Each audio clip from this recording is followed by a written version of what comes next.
कौम के साथ आए, ओवैसी साहब के साथ आए, झंडा बुलंद करें। क्या दिक्कत है? मैं तो ये कह रहा हूँ ओवैसी साहब बहुत अच्छा बोल रहे हैं। अभी आजम खां के चक्कर में भाजपा ने ये दिखा रखा कि ये देखो सपा मुसलमानों के लिए कुछ नहीं करती है। ओवैसी साहब कह रहे हैं कि भैया मुसलमानों साथ हो जाओ। दो चार बंदे उन्होंने वैसे भी हिंदू समाज से भी जोड़े हैं। मुसलमानों को समझना होगा कि भैया इस समय जो भी पावर है वो सत्ता की चल रही है, इस वजह से आजम खां जेल के अंदर है। पूरे रामपुर का एक तरीके से राजा, और वो बकरी चुराएगा, भैंस चुराएगा, चारा चोरी करेंगे तो जेल ही तो जाएंगे। मैं वही तो कह रहा हूँ, हंसी आ रही है, आप पे भी हंसी आ रही है।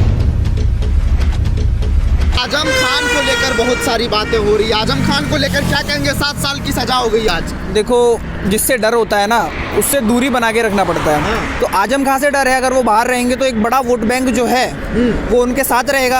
अभी आजम खां के चक्कर में भाजपा ने ये दिखा रखा कि ये देखो सपा मुसलमानों के लिए कुछ नहीं करती है। सपा के जो पुराने नेता थे वो अच्छे थे, लेकिन इस समय अखिलेश कुछ नहीं कर पा रहे हैं। लेकिन जो सत्ता है वो बिल्कुल नहीं चाह रही कि भैया ऐसा प्रशासन हो, मुसलमान दोबारा जुड़ जाए। तो यहाँ पे मुसलमानों को समझना होगा कि भैया इस समय जो भी पावर है वो सत्ता की चल रही है, इस वजह से आजम खां जेल के अंदर हैं। उन्होंने क्या किया ना किया, मैं तो गया था रामपुर, मैंने देखा उनको हराने का काम हुआ जब वो जेल में थे अभी उपचुनाव के अंदर। उसके बाद सारा का सारा एक तरीके से ये चारा चोरी, बकरी चोरी, पैन चोरी, 16,000 चोरी, बड़ा हंसी आती है मुझे ये सारी चीज़ें देख के कि भैया इतना बड़ा सांसद, पूरे रामपुर का एक तरीके से राजा, और वो बकरी चुराएगा, भैंस चुराएगा, चारा चोरी करेंगे तो जेल ही तो जाएंगे। मैं वही तो कह रहा हूँ, हंसी आ रही है, आप पे भी हंसी आ रही है। कौन सी चोरी करी है उन्होंने, बताइए?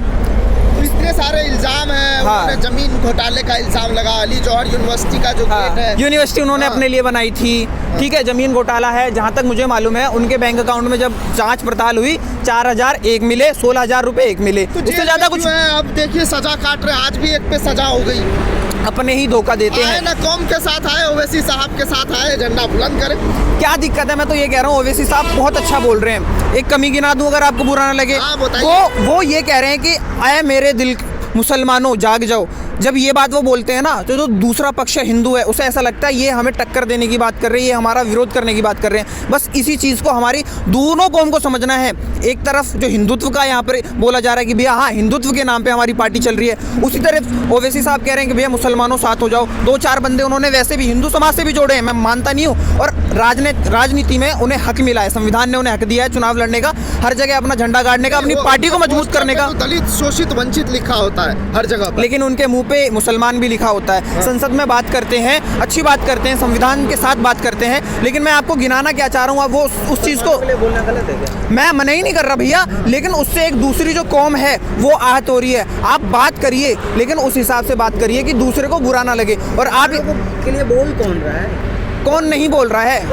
कौन नहीं बोल रहा है? यादव बोल रहे हैं क्या नहीं बोला उन्होंने, ये बताइए। आप बताइए उन्होंने क्या नहीं बोला, किस एंगल पे नहीं बोला? आवाज नहीं आ रही थी किसको? अखिलेश यादव को। हिजाब पे उनको आवाज नहीं आ रही थी। उन्होंने बोला जिसको जो हक है। अरे ट्विटर पे वायरल है भैया। मैं आपको इसके बाद मीडिया की राजनीति कब तक चलेगा? ना गलत बात है। देखो किसी को बहकाना भड़काना ये अलग चीज़ है। आप उनको हिजाब नजर नहीं आ रहा। कुछ लोग पिछले इंटरव्यू में मुझसे पूछ रहे थे कि भैया उनको तो कृष्ण जी नजर नहीं आ रहे, कृष्ण मंदिर पे कुछ नहीं बोल रहे, मथुरा वाले मंदिर पे कुछ नहीं बोल रहे। इटावा में इतना भव्य मंदिर बना है, राम मंदिर के टक्कर का मंदिर बना है, आप उस पर जाके देखिए। और रही बात उनकी टोपी, आप ही लोग तो कहते हो मुल्ला मुलायम सिंह, ऐसे ही उनको टैग मिल गया, समाजवादी को ऐसी टैग मिल गया। अब आपको हिजाब पे बोल नहीं रही, ये दिक्कत आ गई है। पहले कहा जाता था MY की पार्टी, अब तो वो कह रहा है M का मतलब महिला, Y का मतलब यूथ। वो कह रहे हैं PDA आ जाओ। PDA की बात कर रहे हैं, पिछला दलित संसद। हाँ तो PDA में किसी मुसलमान को राज्यसभा नहीं भेजे। अरे उनके साथ अभी देखिए आशू मलिक उनके साथ साथ घूमते हैं। आप वो बात मत करिए, साथ ही रहते हैं, साथ खाते हैं, साथ बैठते हैं, आप वो चेहरे भूल जाते हो। अखिलेश के साथ जुम्मन मुसलमान है, दरी बिछाने वाला। मुसलमान कितने तरीके हैं आप मुझे ये बता दिए, मुसलमान कितने तरीके के हैं? मुसलमान क्या, मुस्लिम जो है वो है।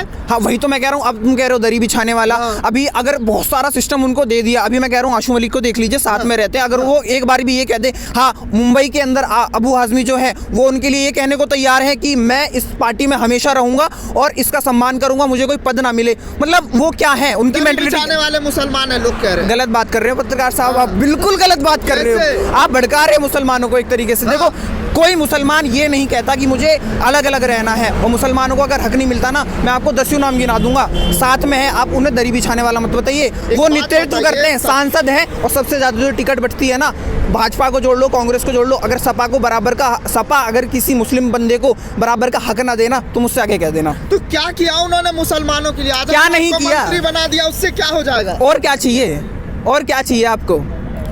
आजम खान जेल में है, उनके लिए आवाज ही नहीं उठा रहे, बताइए। आप बहुत फिर से गलत बात कर रहे हो। जब कानून का उन पे पैरा हुआ है। अगर आजम खां ये कह दें एक बार भी कि अखिलेश मेरे लिए आवाज नहीं उठा रहे हैं तो मैं मान जाऊं। आपके कहने से क्या होता है? तो वही होता है। क्या होता है? आके रोना धोना कि हमारे लिए कोई ऐसे तो मोदी जी भी रोते हैं। हाँ। मोदी जी आ जाते हैं कि सारी जनता के सामने रो देते हैं, मैं इतना परेशान हूँ, मुझे विपक्ष वाले गाली देते हैं, मुझे परेशान करते हैं। ऐसे सिस्टम नहीं चलता है गुरु। और लाचार ना मुसलमान कभी था। आप जिस हिसाब से बताना चाह रहे हो ना आजम खां लाचार है, उनके लिए कोई बोल नहीं रहा, ज़रूरत नहीं है किसी को। कौम के हर बंदे को पता है, हर हिंदू को मुस्लिम को हर बंदे को पता है, जो समाजवाद विचारधारा रखता है हर बंदे को पता है कौन सही है कौन गलत है। लेकिन सिस्टम की जो मार है ना वो अभी पड़ रही है, उससे ज़्यादा कुछ नहीं है, ये बात आप समझ लीजिए। और मोदी जी अभी इस समय पे लगा पड़ा है मेरा परिवार मेरा परिवार मेरा परिवार। आजम खां उनके परिवार में नहीं आते, जो 140 करोड़ को वो गिनाते हैं, क्या वो लोग परिवार में नहीं आते? ठीक है, जो घोटाले हुए बहुत सारी चीज़ें हैं, कानून अपना काम करेगी, उसमें कोई दो राय नहीं है। मोदी जी सम्मानित आदमी है, हम भी उनको एक तरीके से प्रधानमंत्री मानते हैं, इसमें कोई दो राय नहीं है। लेकिन सिस्टम के साथ सत्ता पाने के लिए कुछ चीज़ें जो अभी की जा रही हैं, चाहे वो अभी इलेक्ट्रॉनिक बॉन्ड का घोटाला हो, सबको सब नज़र आ रहा है और समय सब बदल देता है। आजम खान को एमआईएम पार्टी में आना चाहिए, क्योंकि चंद्रशेखर रावण को भी जो है उनको गठबंधन का साथ मिल गया है ओवैसी को। आजम खां बहुत खुददार व्यक्ति हैं, उन्होंने जिस पार्टी को बनाया है वो उसके साथ चलने का काम कर रहे हैं। ओवैसी साहब अपनी पार्टी चला रहे हैं, अखिलेश यादव अपनी पार्टी चला रहे हैं, लेकिन आजम खां ने समाजवादी को बनाया है और अपना घर कोई छोड़ता नहीं। मन मुटाव हो जाता है, दो भाइयों में मन मुटाव हो जाता है। अगर मुलायम सिंह यादव की ये पार्टी बनाई हुई है तो आजम खां बराबर के साझेदार हैं इसमें, और वो अपना घर तोड़ेंगे नहीं, उसको मौजूद। यूपी चुनाव में अवैसी को गठबंधन में लेते नहीं है और हार जाते हैं तो और अवैसी पर ठीकरा फोड़ते हैं। मैंने लोकसभा का चुनाव आ रहा है, मैंने आ रहे हैं फिर अवैसी पर ठीकरा फोड़ेंगे। कौन ठीकरा फोड़ता है? दो चार लोगों के बोलने से आपको लगता है? जैसे लोग फोड़ते हैं ठीकरा। अखिलेश यादव ने कब बोला कि उनके आने से हम हार गए? वो तो कह देते हैं ना। कब बोला? आप बताइए कब बोला? एक एग्जाम्पल दे दीजिए कि इस चुनाव में बोला था, ऐसे बोला था। वो तो खुद कहते हैं सबकी पार्टी है, सम्मान है। मैं ये बयान आपको दिखा दूंगा, उन्होंने कभी नहीं बोला, उन्होंने कभी नहीं बोला। क्यों नहीं बन पा रही है? मैं हमसे डर लग रहा है क्या? मुस्लिम वोट छिटक जाएंगे ओवैसी में? डर किसी को किसी से नहीं लगता। और ये राजनीतिक जो पार्टियां होती हैं ना, सब अपने हिसाब से, जिसकी सत्ता आती है वो अपने हिसाब से सारी चीज़ें चलाती हैं, उसी तरीके से ये लोग चला रहे हैं। अब मेरे बोलने से ओवैसी साहब और अखिलेश यादव एक साथ हो जाएं, ये पॉसिबल नहीं है। कर लेते हैं, अवैसी से क्यों नहीं कर पाते? ये अखिलेश यादव से पूछिए, आप आजम खां से पूछिए, आप आजम खां से नहीं, सॉरी ओवैसी साहब से पूछिए कि भैया ऐसी क्या चीज़ है। चैनल को लाइक शेयर एंड सब्सक्राइब करें और बेल आइकन दबाना ना भूलें।